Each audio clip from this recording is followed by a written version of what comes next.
పూణే హత్య కేసు దేశవ్యాప్తంగా సంచలనం సృష్టిస్తోంది. కేతన్ అగర్వాల్ హత్య కేసు రోజుకో మలుపు తిరుగుతోంది. తన బాయ్ ఫ్రెండ్ కేతన్ను కిరాతకంగా చంపిన ఆరోపణలపై అరెస్టైన యువతి సియా గోయల్ పోలీసుల కస్టడీలో కొన్ని రోజులు గడిపిన తర్వాత సరికొత్త డ్రామాకు తెరలేపింది. ఈ ఘోర హత్యకు తానేమీ కారణం కాదని, తన లవర్ చేతన్ చౌదరి చెప్పడం వల్లే అంతా జరిగిందని, అసలు సూత్రధారి ఆయనేనంటూ బాంబు పేల్చింది. దీంతో ట్రయాంగులర్ లవ్ స్టోరీ బయటపడింది.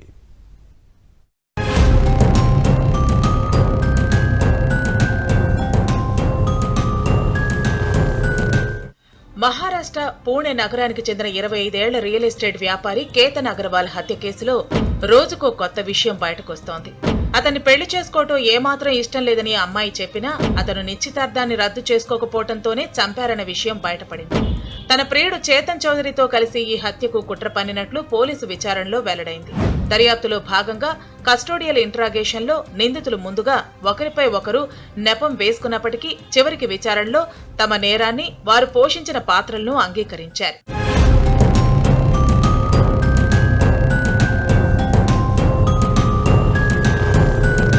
ఈ హత్యలో ఎలాంటి ఆధారాలు వదలకుండా పక్కా ప్లాన్ రచించారు. కేతన్ను హత్య చేయడానికి ముందుగానే సియా, చేతన్ ఇద్దరు ఒక సిగ్నల్ కూడా సెట్ చేసుకున్నారు.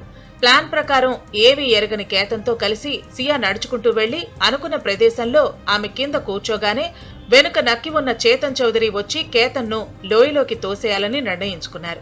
జూన్ 18వ తేదీన మహారాష్ట్రలోని మావల్ తాలూకాలో ఉన్న లోహగఢ్ కోట దగ్గరకు వెళ్లినప్పుడు వారు అనుకున్న విధంగానే సియా కిందకు కూర్చోవటం, వెంటనే చేతన్ వచ్చి కేతన్ను 350 అడుగుల లోతైన లోయలోకి తోసేయటం క్షణాల్లో జరిగిపోయాయని దర్యాప్తు అధికారులు వెల్లడించారు.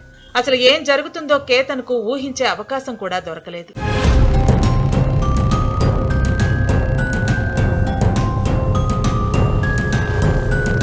ఈ దారుణ హత్య కేవలం ఒక రాత్రిలో తీసుకున్న నిర్ణయం కాదు. నేరాన్ని పకడ్బందీగా అమలు చేయడానికి నిందితులు చాలాసార్లు విఫల ప్రయత్నాలు చేశారు.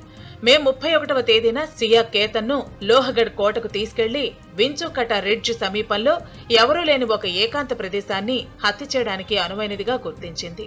జూన్ 4న మరోసారి అక్కడికే వెళ్లాలనుకున్న కేతన్ తల్లి అభ్యంతరం చెప్పడంతో ఆ ప్లాన్ ఆగిపోయింది. ఆ తర్వాత జూన్ 14న సియా ఏకంగా కేతన్ను కొండ అంచు నుంచి తోసేయటానికి మొదటిసారి భౌతికంగా ప్రయత్నించింది. కానీ అదృష్టవశాత్తు అతడు ఒక పొదను గట్టిగా పట్టుకుని ప్రాణాపాయం నుంచి బయటపడ్డాడు. అది కేవలం ప్రమాదవశాత్తు కాలు జారి జరిగిన ఘటనగా కేతన్ను నమ్మించడంలో సియా సఫలమైంది. అతని నమ్మకాన్ని తిరిగి పొందిన 4 రోజుల తర్వాత అంటే జూన్ 18న మళ్లీ అదే కోటకు తీసుకెళ్లి ప్రాణాలు తీసింది.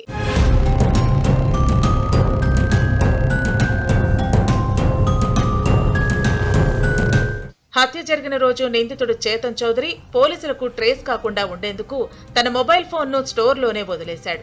దానికి బదులుగా తన దగ్గర పనిచేసే ఒక ఉద్యోగి ఫోన్ను వెంట తీసుకెళ్లినట్లు ఆ ఉద్యోగి పూణే పోలీసులకు వాంగ్మూలం ఇచ్చాడు.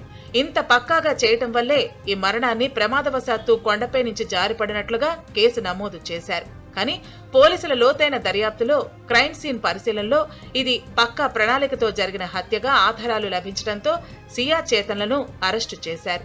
పూణే రూరల్ పోలీసులు నిందితురాలు సియాను లోహగఢ్ కోటకు తీసుకెళ్లి క్రైమ్ సీన్ రీకన్స్ట్రక్షన్ చేశారు.